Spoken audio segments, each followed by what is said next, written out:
এখন তুমি যখন ঘরে ঢুকো, বাচ্চাদেরকে আদর করেন না? আপনারা বাচ্চাদেরকে আদর করেন না? কথা বলেন না? চুমু খান না? খান না? গ্রামের কিছু মানুষ আসছে নবীজির কাছে, নবীজি জিজ্ঞেস করেন, এই তোমরা বাচ্চাদেরকে চুমু খাও? তো গ্রামের মানুষ তো শক্ত হৃদয় হয়, তো বলে যে না, চুমু টুমু খাই না। তো নবীজি বলেন যে তোমাদের হৃদয়ে যদি দয়া মায়া না থাকে আমি কি করি? তার মানে কি, বাচ্চাদেরকে আদর করা এটা অন্তরের রহম দিলওয়ালা হওয়ার প্রমাণ। তো বাচ্চাদেরকে চুমু খাই তো আমরা, খাই না? আরে খাই না, খাই না? হযরত শেখ তকি ওসমানী বলেন, চুমু খাওয়ার সময় খালি একবার চিন্তা করো, চুমু কেন খাইতেছি? আমার বাচ্চা বইলা?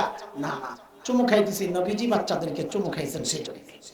আচ্ছা, এই চিন্তা করলে কি চুমু বাদ হয়ে যাবে? চুমু হবে কিনা?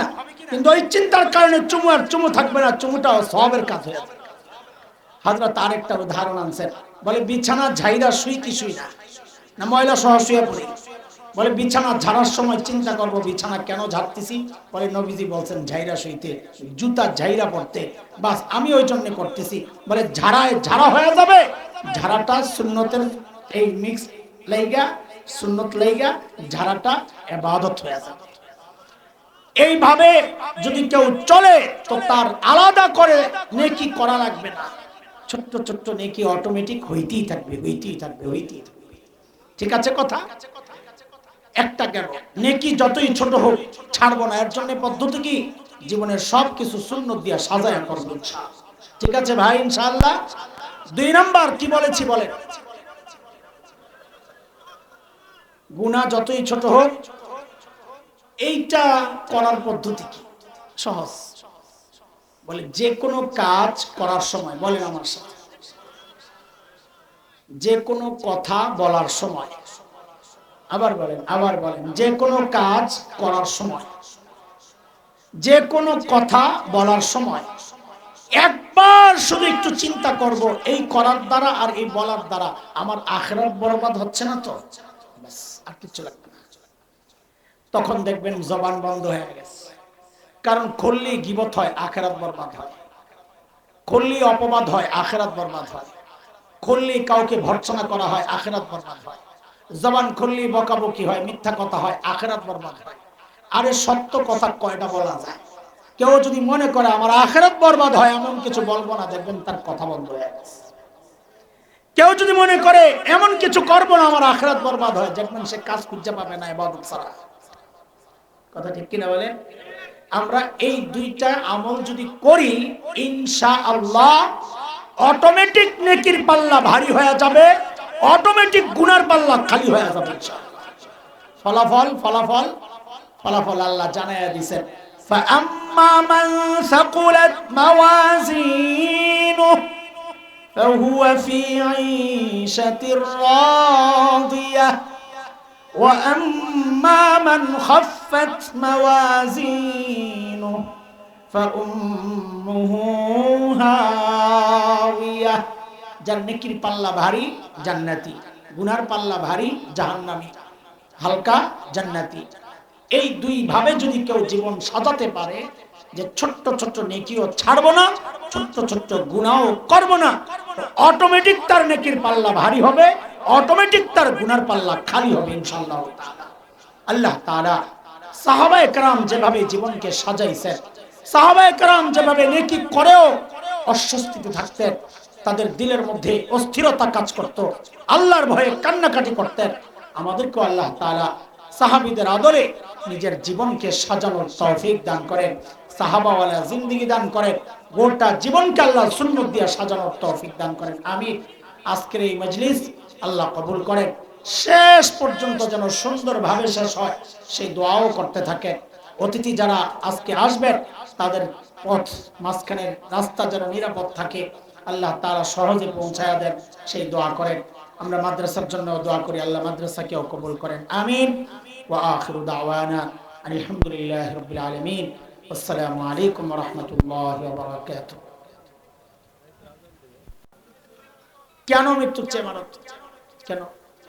কারণ মৃত্যু মানুষকে দুনিয়া থেকে বিচ্ছিন্ন, মৃত্যু মানুষকে মাখলুক থেকে বিচ্ছিন্ন, আপনজন থেকে। আর সময় নষ্ট মানুষকে তার রব থেকে বিচ্ছিন্ন। মানুষ তার রব থেকে বিচ্ছিন্ন হয়ে যায় যখন সময় নষ্ট হয়। এই সময়ের জন্য সবচেয়ে বড় সময় নষ্টের মেশিন প্রত্যেকের পকেটে, প্রত্যেকের পকেটে এই মেশিন আসছে। গীবত ডাল ভাত হয়ে গেছে। আগে গীবত করার জন্য পাশে আরেকজন দরকার লাগছে, এখন আর গীবত করতে আরেকজন লাগে না। মোবাইল থাকলে একজনকে ভালো লাগে নাই, বাস ফেসবুকে একটা পোস্ট দিয়ে। আগে গীবত করতো দুইজনে বৈশা, আর এখন গীবত করে আন্তর্জাতিক সারা দুনিয়ার মানুষদের নিয়ে। পোস্ট দিছে বাংলাদেশে, কমেন্ট আসতেছে আফ্রিকা থেকে, আমেরিকা থেকে। আর পোড়া কপাল কতক্ষণ পর পর মোবাইল চেক করে, কয়টা লাইক করলো, কয়টা কমেন্ট আসলো, কয়টা শেয়ার, মানে দেখে আমি যা কাম শুরু করছি এর মধ্যে আরো কয়জন জড়াইছে, চলতেছে। হ্যাঁ, বয়ান শুনতে আসছে আজকে, অনেক বড় বড় স্টাররা আসবে এই জন্যে। কিন্তু খুব শক্ত করে ধরলে কয়জন পাওয়া যাবে যে আজকে একটা পারা কোরআন আল কারীমের তিলাওয়াত করছে? কয়জন পাওয়া যাবে? আমি বিব্রত করার জন্য এর নিচে নামলাম না, এক পারা ধরলাম। হয়তো 5 পৃষ্ঠা পড়ে নাই এমন মানুষই পাওয়া যাবে অধিকাংশ, 5টা পৃষ্ঠা পড়া হয় এমন মানুষও পাওয়া যাইতে পারে গত 1 মাস কোরআন ধরে দেখে। অথচ মোবাইলটা চালাইছে 24 ঘন্টার মধ্যে প্রতিদিন কমপক্ষে 10 ঘন্টা। তাসবিহ নাই, সারাদিন একবারও জিকির আজকারে সময় দেয় না, সারাদিন একবারও ইস্তিগফার পড়ার সময় হয়। কি রে ভাই, কি নিয়ে দাঁড়াও? বলে তুই নিয়ে দাঁড়াও, বলে। এই জন্যে ওই যে আল্লাহকে ভয় করা আর আখিরাতের পুঁজি সমৃদ্ধ করা, এর জন্য একটা সহজ আমল শিখায়। আমাদের এক বুজুর্গ আছেন বাংলাদেশের ঢালকানগর মাদ্রাসার শেখুল হাদিস আল্লামা আব্দুল গফফার হাফিজাহুল্লাহ। অনেক বুজুর্গ মানুষ, অনেক বড় আল্লাহওয়ালা এবং অনেক বড় আলেম।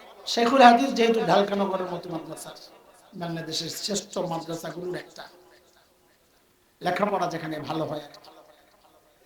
হযরতের একটা কথা আছে বড় দাম, এটা বিশেষ কিছু অঞ্চলে এটা মুখে মুখে সবার, ঘরেও লাগানো আছে, এই ইয়ে বানাইয়া, পোস্টার বানাইয়া। সেটাই আপনারা বলেন আমার সাথে, বলেন সবাই, নেকি যতই ছোট হোক, বলেন বলেন বলেন সবাই বলেন, নেকি ছাড়বো না। বলেন, নেকি যতই ছোট হোক ছাড়বো না, গুনাহ যতই ছোট হোক করবো না। বলেন ইনশাআল্লাহ। হ্যাঁ হ্যাঁ, এটা তরিকা শিখাই দিতেছি আমি, আগে শব্দটা বাক্যটা মুখস্থ করে বলেন, নেকি যতই ছোট হোক, বলেন বাকিটা বলেন, ছাড়বো না। বলেন সবাই বলেন, এই তোমরাও বলো, বলো সবাই বলো, সবাই বলো, নেকি যতই ছোট হোক ছাড়বো না ইনশাআল্লাহ, ইনশাআল্লাহ। গুনাহ যতই ছোট হোক করবো না ইনশাআল্লাহ। পদ্ধতি কি? এই ছোট্ট ছোট্ট নেকিও যেন না ছোটে, এর পদ্ধতি কি? সহজ পদ্ধতি। এটা হযরতের ব্যাখ্যা না, এটা অন্য জায়গা থেকে নেওয়া। শেখুল ইসলাম আল্লামা তকি ওসমানী হাফিজাহুল্লাহ কোরআনের আয়াত, ইয়া আইয়ুহাল্লাযীনা আমানু যকুরুল্লাহা যিকরান কাসীরা, ও ঈমানদাররা বেশি বেশি জিকির করো। এই বেশি বেশি জিকিরের একটা সহজ পদ্ধতি হযরত শিখাইছেন। সেটা কি?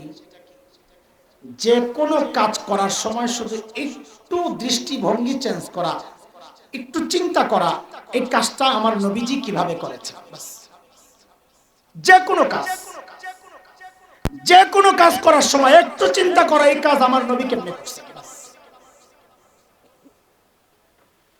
এতে কি হবে? কি হবে একটু বলেন, আমি আমি বলি আপনারা শুনে।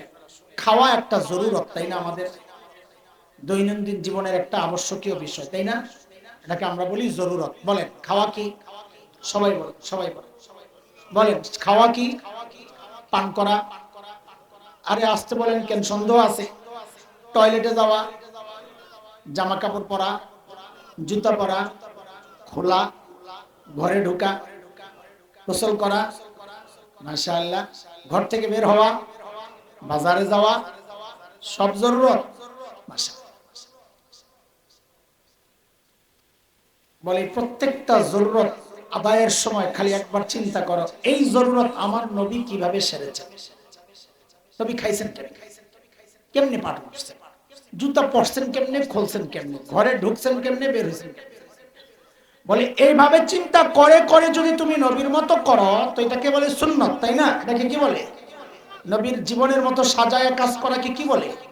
সুন্নত। তো বড়রা বলেন, আরে শোনো না, সুন্নতের পাওয়ার আর বরকত জানো?